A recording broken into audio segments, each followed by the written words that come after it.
Hello everybody and welcome back to another episode of our 4th Age Total War Rohan No Deaths run, where the goal is to complete our campaign objectives while keeping every faction on the map alive, and we are defending the settlement of Belligant, the capital of Dorwinion, from the faction of Dorwinion, which is still alive, of course, as per the rules of the run. They are assaulting, but they've got nothing but fur-clad barbarians. They are bringing some Easterling warband levies and some raider levies as well, I believe. This is a very, very light army, and so I'm thinking, you know, rather than waiting inside the city, we've got all of these cav. Let's just throw them in, and here we go. We've got so many bodyguards that I imagined the sheer numbers, the sheer fear impact of these guys would probably be enough to do the job, and that seems certainly to be the case. I'm going to bring up my other light cav too, just because I don't want a lot of these guys to get on the walls. It's just going to be very annoying to sort of deal with them once they get up to that point. And I'm very glad to see that the enemy cav are staying away. That could be the one problem. Like, if they had decided to charge me with all of these riders right off the bat, that could have been a problem. They could have potentially done some damage, killed some of my family members. And in fact, I just want to throw in all of my cavalry right now. Okay, we've got some of these guys, they're wavering, but they're already climbing the wall, so I'm not sure how that's going to work out. I'm kind of surprised they're not routing at the moment. I can't see their flag, which is just freaking me out a little. 28. All right, well, let's bring him over here. We can, I think, bring the king over, and yeah, so we're not actually attacking them because we got some guys on the walls. That's unfortunate, but I think what we'll have to do then is just do our best. Let's go over this way and take out this siege tower, and then bring the cavalry back around. We can just wait for these guys to climb down. Yeah, I don't think we're going to be able to get them. Shoot. All right, so we'll bring these cavalry. Let's see, over here. Let's hit this group of warband, and we'll just have to wait for them to come down the walls. All right, so we've lost a tower, it looks like. But I'm not too concerned about this. They're finally bringing the cav forward. We've managed to drive away that force from this siege tower. And we've got one who made it in, but this is not going to be that much of a problem. I'll just bring all my cavalry over. They're gonna use theirs in a fairly lackluster way, typically. The general unit here is warband levies, so I think we'll be all set. We've already got these cav on the run. We'll turn around and get the captain. May take some losses in that charge. I'm not too concerned about it. And this general got left with the ladder, which is something that you don't often see. But he routes instantly on contact. So the only thing we'll have to deal with now is the Easterling warband levies that made it up the wall. I think the thing to do here would be to bring slingers, honestly. We'll just wrap them around. Alright, but these guys are already wavering. Winning easily, down to shaken. Okay, we've still got a bunch of sling bullets. Let's just keep pelting them, even though we are going to take some losses. I think what's going to happen is our family members are going to get close, and that morale pressure is going to push them into a rout. They're wavering at the moment. All right, just 16 left. They've done very poorly. All right, 3 men wavering. There we go. That's all of them. Clear victory there. Okay, so that's one siege taken care of. And there's another one coming up. So we've got a sally here at the High Pass Stronghold. I'm going to auto-calc this. That's going to give us a clear victory, and we've captured the High Pass. We'll lay that desolate and see how likely it is that we're going to be able to hold it. Public order is looking quite bad. It's at 51% public order. Now, that is something that we might be able to live with. If you ever are in this situation where you're taking like a mountain hold, a mountain caverns type settlement with orcs inside of it, a lot of times you can hold it, even though it doesn't appear that you should be able to. And so here what I'm going to do is I'm going to leave some men inside because it's already at the most garrison that it can possibly take. It's at 80%, and it's got a pretty low population. That's going to go down to 400 very quickly because we've got these mountain caverns here that are decreasing the population for us in a very drastic fashion. We could get rid of that sort of debuff if we were to build the fortified walls. This takes a very long time and a pretty steep investment. We're not going to bother with that. But what I'm thinking is maybe if we can hold it, I'll take out like my cav and I'll leave some of these units behind. Let's just see what we can get away with. If I go on this side, yeah, see, it's still 51. Now, I'm not sure if this is the right side of the mountains to be on, but this has opened us up both to attack the Bjornings and, of course, to be attacked by them. And that is a little more of a problem now that Tharbad has put us under siege at Lastbridge. In Lastbridge, we do have a bunch of archers. We've got a couple of infantry units, especially these Shields of the Mark are pretty reasonable. And we've got a family member, but he's pretty old. If we check his age trait, he's middle-aged. So he may be around for the assault, but there's a lot of spears in this. Granted, there are a lot of fairly light units, but I'm still not feeling too great about it. So what we may want to do is try something else. So one thing I've been thinking, and it has been suggested to me, that we might try to expedite this process a little bit, because we have 35 provinces controlled currently. We are 5 away from our victory. We've got all the provinces we need, and if we look around the map, we'll see Middle-earth is fairly stable in a lot of ways. No factions are in imminent danger of being destroyed. We are under siege. We do have these recalcitrant factions that are not willing to accept that we're winning. And so, apart from that, though, we're doing fairly well. I think what we might do is move things on a little bit by using some diplomacy and using some of our cash we've got. We don't have a ton of money, but we've got 61 grand just sitting around in the bank. And so we may be able to make something happen there. One settlement that I have my eye on is Arundel. This one right here is held by our ally, and I have an army parked right next to it just in case it decides to rebel.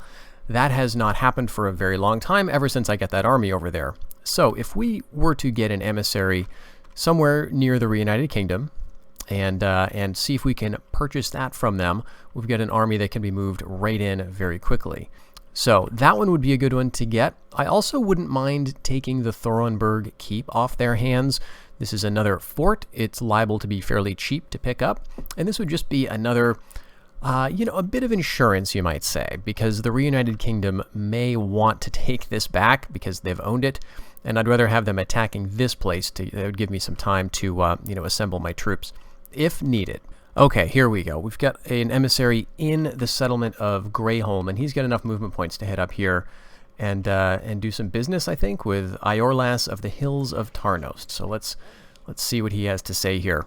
Now, we've got military access, we've given them military access, we've got trade rights, and we're in an alliance. There's a bit of a danger here that they might decide to cancel all of this stuff right now. So let's see. Let's just see how this goes. We're going to ask for a couple of provinces. Thorenburg Keep is going to be one, and Arundel is going to be the other. I'm going to make a single payment. Let's see if they'll take these both for 10,000. Hope they won't find that too insulting. Okay, they want 12,000. You know what? That's very, very reasonable. Perfect. So these both have a couple of garrisons, and this one, interestingly, is entirely mercenary units, which is, they're quite good, but they're also quite expensive. This one looks to have, yes, just the typical Rohan peasants at arms, just 20 men per unit. Some of them, interestingly, have shield upgrades or armor upgrades. Some of them do not, but it doesn't really matter because, the difference is literally 1 point of defense. So there's some problems with this, but I'm going to leave it as is. We've got now 37 provinces controlled, and we actually don't need this army here anymore. We could keep it around, but let's take out some of these guys. I'm going to bring these shielded ones. Okay, blue face is still acceptable. That's going to only get better as the population continues to fall, but now I'm noticing I may have caused a problem. Because we bought the settlement, the army that is inside does not disappear. It gets outside, and now it needs to find a way out. So I'm not quite sure how well that's going to work. They're going to be blocked in, essentially, because I own Thorenburg Keep. So maybe they'll go down the long way. Maybe along the way they'll decide they want to attack me. Maybe I better keep this army around just in case. All right, the other thing on my radar is the northeast. We've defended Belligant. we are likely to come under attack by this army of Rovanian here. And, hopefully, looks like we lost a family member to old age. So we should probably do a little bit of retraining and, building up here. But what I want to do is resolve this situation. We do have a siege. We've got a pretty large army here. It's not the best. But let's see what that balance of power looks like. Oh, this is just too good to pass up. So I'm going to auto-resolve this. Inside, just some skirmishers and slingers. And outside, some axemen and mountain warband. Nothing could be more basic. We lost a couple hundred men. But honestly, that's a siege. So I guess that makes sense. We're going to get almost all of the money back that we just spent for buying those two settlements. So we've captured Foreign Hood there. We're going to lower the income taxes, and that is absolutely abysmal. And so this is what I was kind of worried about, that we would run into some public order problems once we started to expand a little too quickly. So it kind of feels like what we have to do now is just keep going in terms of buying stuff. Keep going, keep assaulting, keep attacking until we get to our victory. So we have Langwyck under siege. That's not good. And we do have an army that's headed over towards Rovanost. That was kind of my goal with that army, but I'm thinking maybe now we want to reconsider. We've got 38 provinces for now. That is liable to change in a couple of turns because I don't know that we're going to be able to hold on to Foreign Hood. So do we really want to spend time going over to Rovanost, or do we want to go up here, defend this, maybe take Grimhold? Let's see, how about this? We've got an army out here right now. I'm going to move it over here towards Oldford. This is kind of a feint, because this could go very, very badly. We're going to be attacked. Probably they're going to move the armies out of there. But one thing that might do is maybe make them bring the big army north and away from this. That would be very nice. We've got all these other reinforcements, so let's get these guys organized and see what we can do with them to maybe help out Langwyck. Okay, so between these forces, we have almost a full stack. There's 13 plus 4 is 17, and here's 19 total. We get all these guys together, and in a couple of turns, they're going to be up there. Now, I don't know that it's going to be quickly enough. Because we have all of these rams built, it looks like the Bjornings are ready to go. And inside Langwyck, unfortunately, let's do a little comparison here. We have this. We have a noble, and we've got some very mixed units, some cavs, some archers, not really good stuff. Now, to be fair, these units are not the best either, and they're not terribly well suited to assaulting, especially these cav units, but they are strong, and against what I have, they're probably going to win. So if we get assaulted next turn, we're probably going to lose it. However, I'm confident that we can take it back with this army. And what I've decided to do with Freka of Umbar North and his friend Fulkred of the Gap of Rohan is I have moved them into the east. We're going to be going towards Rovanost. We picked up a few mercs, and we've got space for one more. So we're probably going to be inviting an attack over here sometime soon. Well, the feint worked in that we are being attacked by a Bjorning host. This is 901 Bjorning is under a Lieutenant Grimbrand.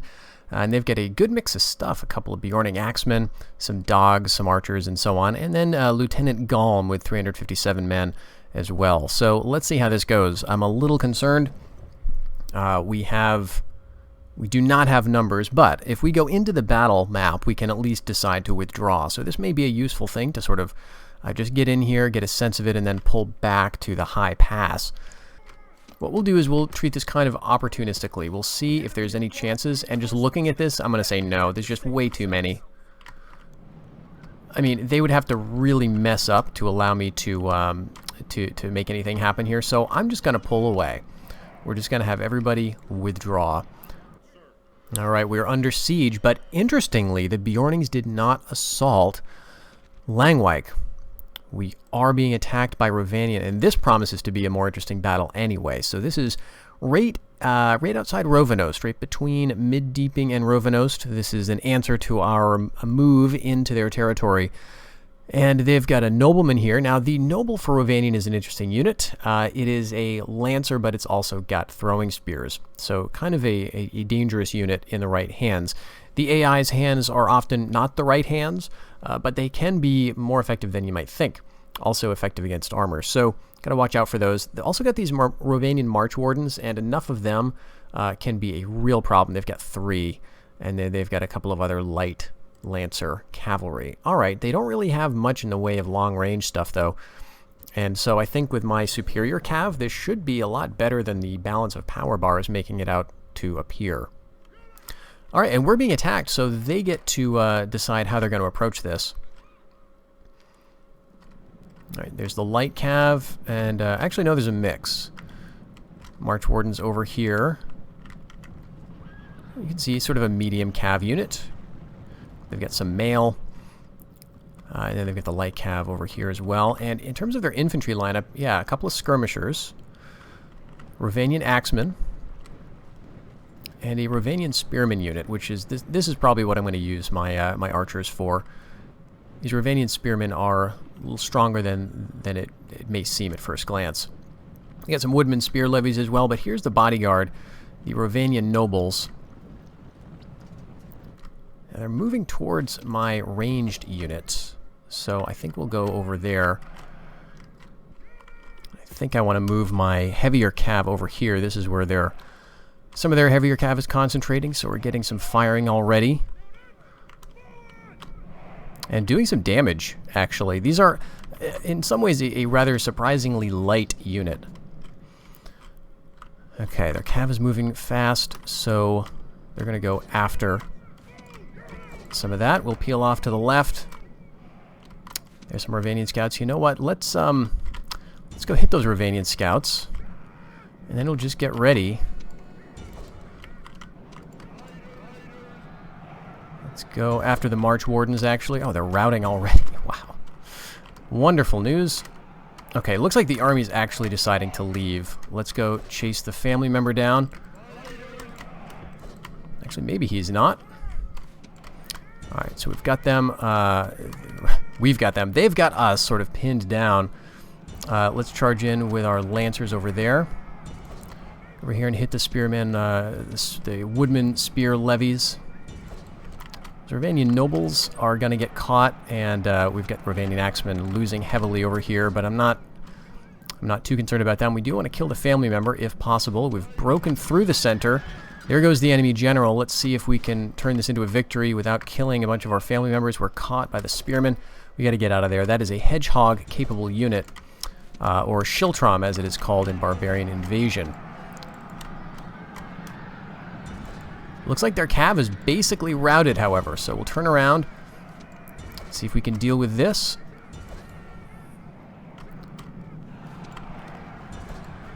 Looks like those Rovanian foresters are trying to go away. Okay, yeah, just enough weight is going to deal with this unit, even though it is... That was not the best move, obviously. Alright, so we're going to move these guys over in this direction and take out those routing Rovanian foresters before they can get off the map. And they're putting up a little bit of a fight. These are a very light unit. But we're going to have the better end of this, of course. And ultimately, these March Wardens are going to get away. I don't think they will. We've killed 96% of them already. So there's victory. We'll continue the battle here. Just make sure we've got everything we possibly can. And see you back on the campaign map. Well, unfortunately, that army moved away from the settlement of Rovanos. So we won't be able to take it this turn. We've got some more activity down around Far Harad, but we didn't lose anything, and I'm honestly quite surprised by that. We still have the last bridge under siege, and we still have High Pass Stronghold under siege, although the public order here is still at 51%. Now, if you look in, you'll see that that is going to go down a little bit. The unrest, as long as that unrest is flashing, it indicates that it's going to go down the following turn. And so if you keep some men inside the fort, typically you won't lose it, even though it seems like you really should. Well, tragically, the roads in the middle Anduin are basically non-existent, so we will not be able to get this army up here this very turn. We're going to have to settle for getting them close enough, very possibly just to retake Langwyck once it falls. I can't imagine that they wouldn't assault the next turn, but we'll see what they do. Well, and public order in Foreign Hood is actually dropping. It's at 25%. Part of that is because we've got some damaged buildings that are going to give a little bit of law bonus once they're repaired. These stockades are going to improve happiness, the healer, the Hall of Feasts, and the Execution Square. Actually, we don't need this at all. But some of these buildings are definitely going to help us, but I don't want to spend the money on them just yet, and that's why, and that's because rather we're just so close. We're 38 provinces, and I don't want to wait around for the Bjornings to attack and take this settlement. They're probably going to on their turn, and I also imagine that Tharbad is going to assault Lastbridge. And although we might be able to hold out, I just think at this point what we want to do is kind of cement our position here. So let's get the emissaries again. We've got one right here. Now, we'll see what we can do about Dorwinion. They've got 2 settlements. One is Rathwin, and that's the one we could theoretically get. So let's go ahead and see what they have to say. I would like to get Rathwin from you. It's the only one that's even an option. It's not their capital. And I will give you, let's try 10,000 again. Will you take that? No, it's far too generous. All right. Little bit of a problem there. Let's see what we can do with North Rune. Garth is technically my settlement, right? So I'm going to demand that you give me back Garth. And I'm going to give you, let's try 10,000 again. Nothing to offer in return. All right, so these settlements that I'm at war with, let's try Rovanian. Let's see, what can we get off of them? No, we don't want a payment. Oh, Kirith Gorgor. You know, settlements a lot of times they're more willing to part with. So I'm going to offer you 5,000. How about that? Okay.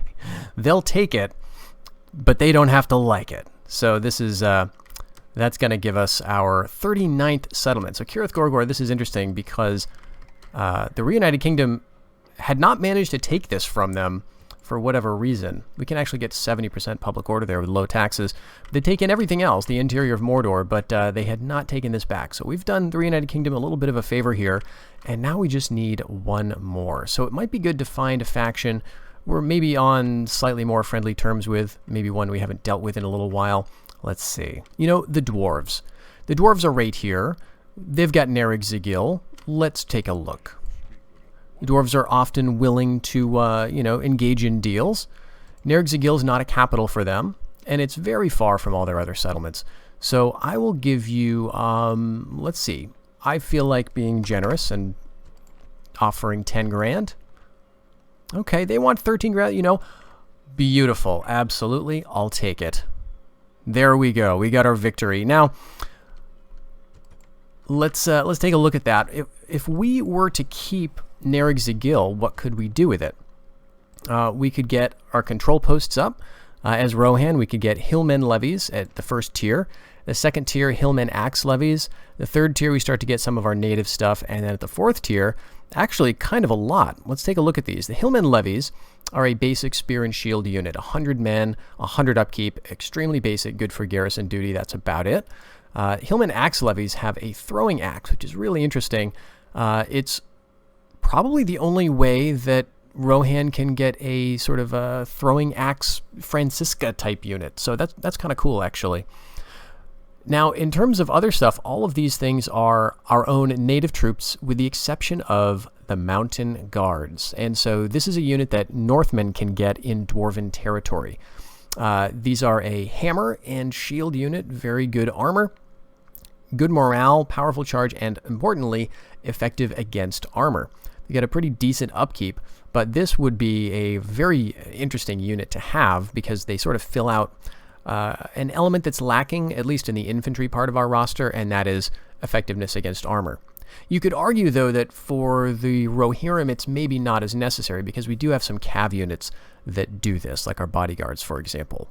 So let's take a cruise around Middle-earth. Let's remove the fog of war and see how this campaign has gone. So just by looking at the radar map, we can see that we've easily blobbed over the vast majority of territory, at least compared to other factions. But what I'm most interested in here is how well Harondor has done. They are by far the big surprise here. Rune is always going to get big. Adunabar is often going to fail, at least when you're playing the good guys, right? Tharbad often does some strange stuff, like goes up north into Ariador, and if they hadn't had me to contend with, they probably would have done a lot better. Bjornings, this is about par for the course for them. And Rovanian did surprisingly well also, I've got to admit. Dale has done basically nothing. Basically nothing. And so that's, I think, because they've been getting into these strange wars. They're not at war with Dorwinian or Rovanian, so they couldn't do anything over here, and they went down into the northeast. Whereas you can see they're still desperately trying to make something happen around Gwaithring. I think the other problem is they got into war with the Dwarves, and that distracted them. But they've actually done quite well. They took Erebor, took Orodengrin, Mithrin Outpost, the Grey Mountains Holes, Good to Bad Fortress. So, I mean, it's a very interesting campaign for Dale. In terms of diplomacy, yeah, they're basically just at war with the Dwarves, North Rune, and the Chiefdom of Rune. And they don't seem to be too concerned with fighting against North Rune. They're basically trying to get this settlement and then clashing with North Rune, with Rune to the south of them. In terms of Rune, yeah, this is about what they usually do. They have not gone at all south into Khand, which is very unusual. Usually it seems like they go down south, at least when I'm playing Khand or one of these southern factions. But yeah, Harondor, look at this. They've gone all the way over into Khand, just about to eliminate them, actually. And, you know, it's something I really should perhaps have given some more thought for. Because Khand was doing okay. They were doing fairly well. They'd gotten a little bit into the west, I believe. And I was at first worried more about Far Harad. But Khand, no. They've gotten themselves into trouble by attracting the attention of Harondor, who's actually done a fantastic job of not only taking these settlements, but bringing massive troops over to retake them if they rebel. And, I mean, Khand is just... They're down to 3 settlements, it looks like. Just these 3, so not very good for them there. Adunabar still holding strong around the Nirn region. It looks like the Reunited Kingdom has moved in a little bit, but has been unable to break through. This is a tough region to deal with if you're playing the Reunited Kingdom, because you have to kind of get all of it, right? Like there's always going to be a tier 2 military barracks that Adunabar can train stuff out of that can make your life miserable. So they can always get, you know, a bunch more of those dark swords and their second tier bows and so on. So especially if Lond Nirnen is remaining, this is going to be a real stronghold for Adunabar. And especially if they don't have to worry about being attacked by Rune, which they don't in this campaign. And Rune, I'm very disappointed in them in a way that they never did anything over here. They never once attacked Rovanian. They never once attacked me up around Beligant. I thought they were waiting to do that, but it seems not. They seem to have gotten in trouble with Dale and Gwaithring up here, and just kind of petered out. They were not able to make anything happen against the Dwarves in Nerrig Zagil, and so they decided not to bother. So a bit of a shame there. Otherwise, in the extreme south, yeah, Harondor, interestingly, having left their capital entirely ungarrisoned here. Harondor is by far the winner in the south, and the beneficiary, really, of my interference, because without me, it would have been Harad, right? No question. Harad now is basically the Umbar faction. They've got just, I think, 5 settlements total. 2 of them are these forts. So Harad's not doing too hot. They do have the island of Harlorn, which is surprising that the Reunited Kingdom hasn't bothered with it. But as you can see, the Reunited Kingdom has almost nothing in the west. That's good news for me. It means that they're probably not trying to attack me or backstab me anytime soon. And they're moving armies, it looks like, eastward towards the front, which makes a lot of sense. They're dutifully following me into my war with Rovanian. Now, if we were to continue this, probably what I would do with this army is either attack this host and get rid of it and then put Rovanos under siege, or maybe get my spy down just to see what we're dealing with here. This is, okay, we've got a couple, like 4 cav units here total. And let's see if we can get a closer look at this. Yeah, I don't know, 4 units of March Wardens. I'm not sure that I'd want to like put this under siege and invite war with all of these units. So I'd probably do 1 at a time. That's right, take out this and then put Rovanos under siege and take that. That's probably how that would go. But yeah, Rovanian, you know, we've got good enough troops here. A couple of these Riders of the Mark go a rather long way with Riddermark spears backing them up. A couple of family members. And so I think, you know, in a way we were hampered by, of course, the strictures of the campaign to mostly rely on the low tier units, which means that when we're fighting factions like the Bjornings, which usually I don't worry about, we got ourselves into a bit of trouble because we were forced to rely on a lot of this tier 2 and below. So I don't think it would have been insurmountable, but I'm thinking we probably would have lost Langwyke and been compelled to retake it. We probably would have lost the High Pass Stronghold at some point. We probably would have lost Lastbridge. I don't have any forces in the area. And actually, we can see that there's a very nasty border here that Adunabar has been backed into a corner up around Angmar, where they've just got like 5 or 6 stacks, which they can't at all afford. I don't think we can see what they have, unfortunately. A couple of family members, though, so they're not in danger of going anywhere. And Tharbad is not looking like they're attacking them. If we take a look at that, yeah, they're not at war with Tharbad, just the Reunited Kingdom and the rebels. In fact, they have a bunch of allies. So Adunabar would be around for a very long time indeed. My concern in the north is, A, Tharbad, because they've got just a lot of units, unfortunately, still kicking around, and it doesn't look like they've got anything else to do with them. And also the Reunited Kingdom, because they have some big armies, and these are some good recruiting centers for them. And so if, eventually we would go to war, right? It is a total war game. So I would say that for the most part, of course, we've completed our objectives here. All the factions on the map are still alive, even the Shire. That was my one concern, that like Adunabar would do well in the north or Tharbad and just start wiping these guys out before I could do anything about it. But the one that is most likely to die off is probably Dunland. But we managed to hold off. So at any rate, there's the conclusion of our Rohirrim No Deaths run. It can be done. I always kind of wondered. But of course, due to the nature of the campaign, it's not a lot of drama, not a lot of exciting moves necessarily.